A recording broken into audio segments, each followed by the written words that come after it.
જિગીશા પટેલે ગોંડલમાં ચાલતી ગુંડાગીરી સામે હવે મોરચો માંડ્યો છે। ગણેશ ગોંડલે પણ ત્રણેય પાટીદાર આગેવાનો જેમણે સુરતમાં રહી ગોંડલમાં ચાલતી ગુંડાગીરી પર આક્ષેપો કર્યા હતા તેમને પડકાર ફેંક્યો અને ચેલેન્જ આપી હતી। ત્યારે પાટીદાર આગેવાનો જિગીશા પટેલ, મેહુલ બોગરા અને અલ્પેશ કથિરિયા તેમણે પણ ગણેશ ગોંડલની આ ચેલેન્જનો સ્વીકાર કર્યો છે।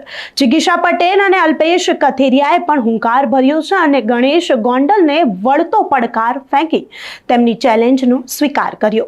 ત્યારે જિગીશા પટેલે ગણેશ ગોંડલ સામે ફરી એકવાર આકરા પ્રહારો કર્યા અને ગોંડલમાં જવાની વાત વિશે શું કહ્યું તે સાંભળીએ। આશા છે કે કાલની જાહેરાત પછી તમને ઊંઘ તો આવી હશે।